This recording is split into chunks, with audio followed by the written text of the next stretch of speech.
બ્રાહ્મણ દેવો પ્રત્યક્ષ આપણને આશીર્વાદ આપે છે. આ લગ્ન જેવા ટાણા હોય, બ્રાહ્મણનો દીકરો આશીર્વાદ આપે. એ ગણેશ સ્થાપન કરાવે, માતાજીના રૂડા પૂજન કરાવે, ગ્રહ શાંતિ ઇત્યાદિ કરાવે, એમાં અભિષેકો કરે, આશીર્વાદના ચોખા વધાવે, લગ્ન કરાવવા પણ આવે, કન્યા વિદાય કરે, લગ્ન લખવા આવે.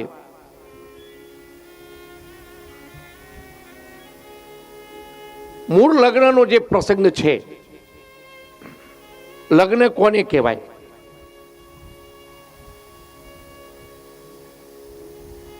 આ બેદી રસમને લગ્ન કહેવાય, આ હલ્દીને લગ્ન કહેવાય.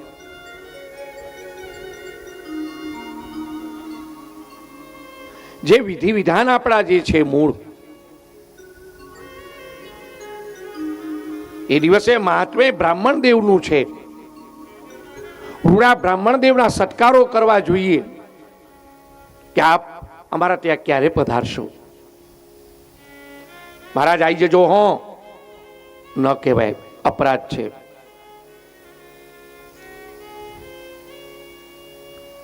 કલ્યાણ એ કરવાનો છે.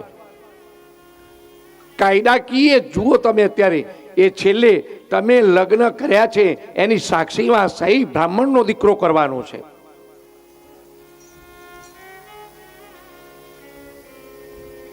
સમય પ્રમાણે બધી જ વ્યવસ્થાઓ હોવી જોઈએ, કરવી પણ જોઈએ, પણ એનું મૂળ હાડ જે છે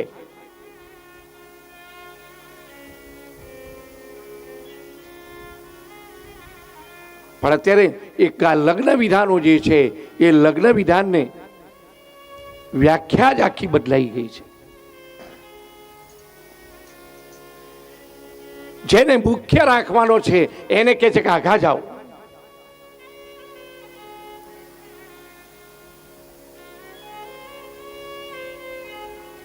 લગ્ન સમયે કામદેવની સ્તુતિઓ ત્યાં થાય છે. કામદેવની કૃપાની અત્યંત જરૂર છે વરઘડિયાઓને. એની જગ્યાએ મહારાજ તમે આઘા જાઓ. આઘા જાઓ નહીં, મહારાજ એવાને કહે તો ઘેર જઈને બેસી જાઓ. આઘા શું કરવા? આ શું ચાલી રહ્યું છે, શું કરી રહ્યા છો એ તો જુઓ તમે.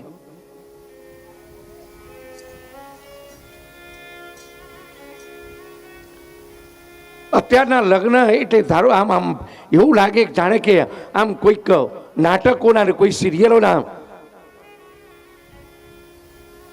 શૂટિંગો કરવાના હોય, જાણે કે હોવું જોઈએ. જે આપણે પ્રસંગ કરી રહ્યા છીએ એની સ્મૃતિ માટે રેકોર્ડિંગ કરીએ, બધું જ કરવું જોઈએ.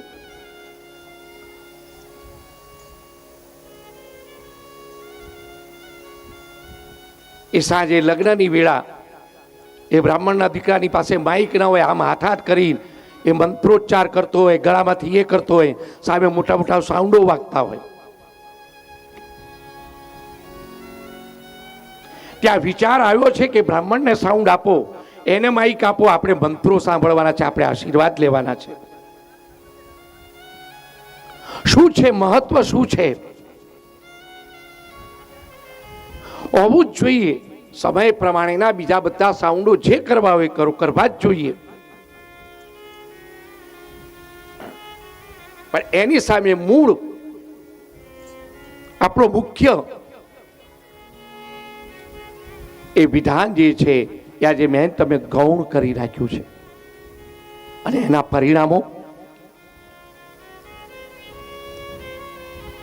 લગ્ન નોંધાય છે એના એટલા ને એટલા તરત ને તરત ડાયવોર્સના પેપરો તૈયારો થાય છે.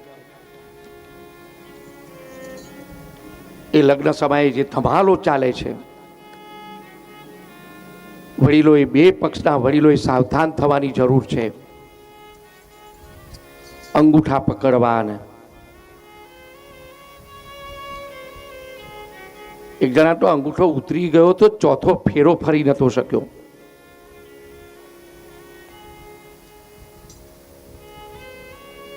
ક્યાંથી લઈ આવ્યા છે. અને એમાં આપણા ગુજરાતમાં તો આ હતું જ નહીં. ક્યાં હતું એ કહી દઉં તમને. આ ક્યાં હતું કે જ્યાં આગળ આ છોકરાઓ વાળા ફેરે ફેરે જે વસ્તુઓ માગતા હતા, જે પ્રાંતમાં, એ યુપી હોય કે એમપી હોય કે જ્યાં ફેરે ફેરે, એક ફેરે ફ્રીજ માગે, એક ફેરે ગાડી માગે, એક ફેરે આ પદ્ધતિઓ જ્યાં હતી. અને એટલા જ માટે એ ચોથા ફેરે એનું વળતર લેવા માટે છોકરીવાળાએ આ અંગૂઠો પકડી એ બધું આવરી લેવાનું. 4 ફેરામાં પેલા આપ્યું ને એ એક જ અંગૂઠો પકડીને માગી લેતા હતા. આ ત્યાં હતું. આપણે ગુજરાતમાં પદ્ધતિ છે જ નહીં. કોઈ જગ્યાએ શાસ્ત્ર ફેદીવાળો લગ્નનું. અરે એક જગ્યાએ તો મેં અવળું જોયું, વરરાજાને પૂંખીને આવે ને એની સીટ ઉપર બેસે, પેલા એની સાડીઓ આવીને બેસી જાય. લે આ ક્યાંથી લાવ્યા છો? પવિત્ર પાવન થઈને પેલાને લગ્નમાં બેસવાનું છે, ત્યાં તમે અભડાવી રહ્યા છો.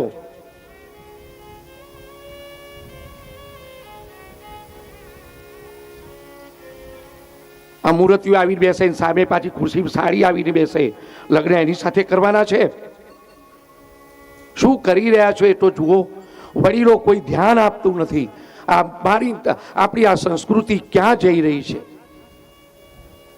એટલા અનર્થો કરી રહી છે.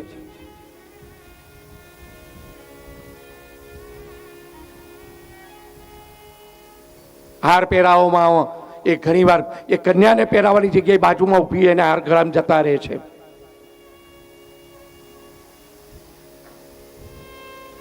વિચાર કરો. એ સમય આ બધી જ આપણી સંસ્કૃતિનો માર્ગદર્શક તરીકે એ બ્રાહ્મણનો દીકરો ત્યાં વિદ્યમાન છે, પણ એની લેશ માત્ર એની પરવા કરવામાં આવતી નથી.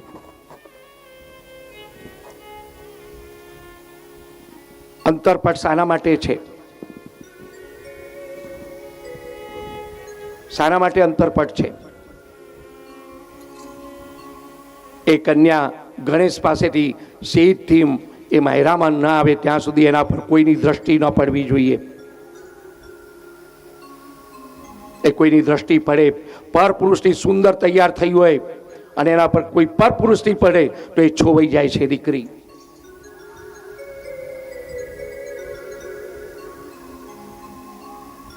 અને એ બ્રાહ્મણનો દીકરો ગણેશ પૂજન કરાવી દે,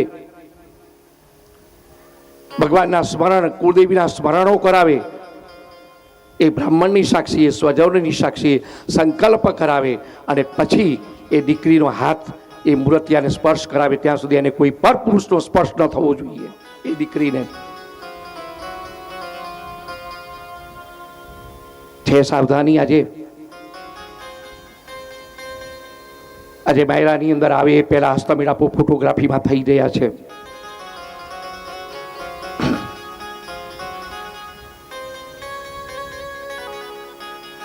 વાંધો કશો જ નથી, પણ આજે જોઈ આવો તમે કોર્ટની અંદર ડાયવોર્સના પેપરો કેટલા પડ્યા છે, એના પરિણામો છે. આ રહ્યા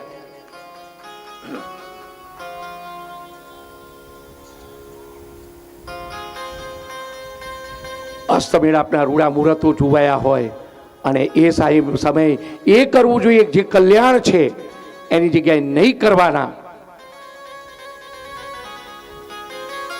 બધા રિવાજો કરી એ મુહૂર્તને જવા દે છે. એ જે કલ્યાણ થવાનું જે સમય છે એ કલ્યાણના સમયના ભોગે હું તમે આ વગર જોઈતો વગર કારણનું આ હેલા કરી રહ્યા છીએ. સાવધાન થવાની જરૂર છે. આમાં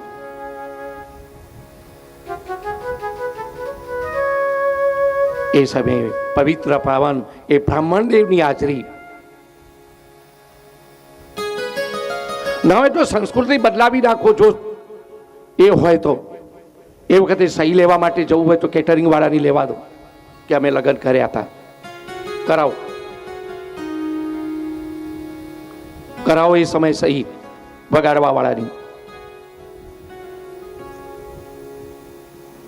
આજે બ્રાહ્મણનો દીકરો કે હસ્તમેળાપ કરવાના છે એ વખતે બંનેના હાથમાં 500-500ની નોટો આપો ત્યારે એ જુએ અને પેલો વગાડતો દીકરી લાવે ઠેક 500-500ની નોટો એમાં ઉડતી હોય છે. બ્રાહ્મણનો દીકરો 2 ભાગે ત્યાં પરચુરણ શોધવા જાય.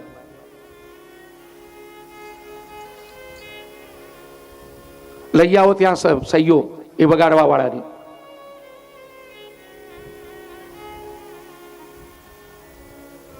અને હું તમે ક્યાં જઈ રહ્યા છીએ? આપણી કઈ પરંપરાઓ હોવું જ જોઈએ, વાજિંત્ર વાગવા જ જોઈએ. પણ આખા સમારંભનો અધિષ્ઠાતા બ્રાહ્મણનો દીકરો હોવો જોઈએ.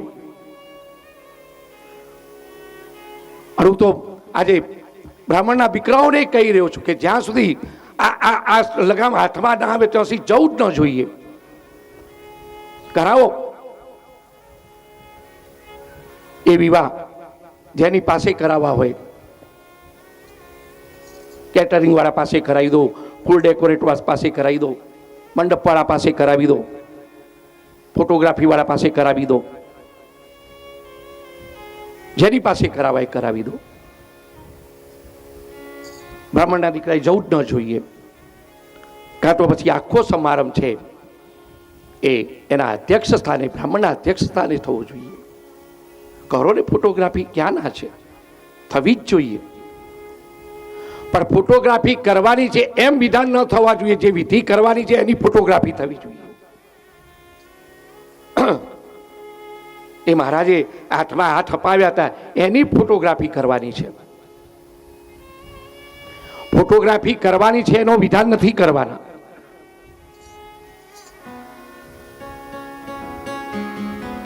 હોવું જ જોઈએ. સમય પ્રમાણે બધા જ આપણે વ્યવસાયો કરીએ, બધું સારું છે. ભાજીત્રો વાગે એ વખતે વાગતું હોય ને દીકરી આવતી હોય, સારું છે, રૂડું લાગે. પણ દરેકને પોતપોતાનું સ્થાન છે. એક બાજુ મોટા મોટા સાઉન્ડ વાગતા હોય ને કન્યાદાનનો સંકલ્પ થતો હોય, સંભળાય છે ખરો કાનમાં? સાંભળે એને ખબર પડે ને. અને એટલે તું થૈયા કરી 2 પક્ષ ઉભા થઈ જાય પછી સાંભળ્યું જ નથી. ત્યાં અમે સાક્ષી જ નથી ત્યાં એના સંકલ્પના. પછી તું થપ્પા. અને આના છોકરાઓ ઘરગથ્થા રમતા હતા ને એ વસ્તુ છે અત્યારે.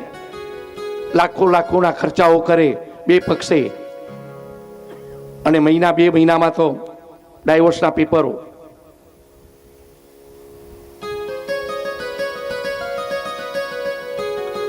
બ્રાહ્મણ આપણી સંસ્કૃતિને સાચવી રહ્યો છે.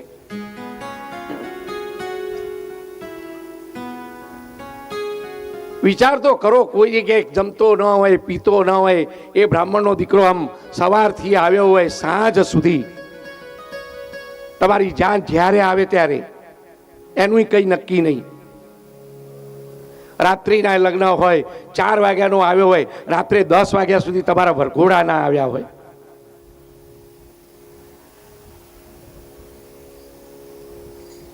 અને એ પછી વરઘોડા નહીં આવે ને એટલે બ્રાહ્મણના દીકરાને આઘો જાન, આમ જાન, પરત.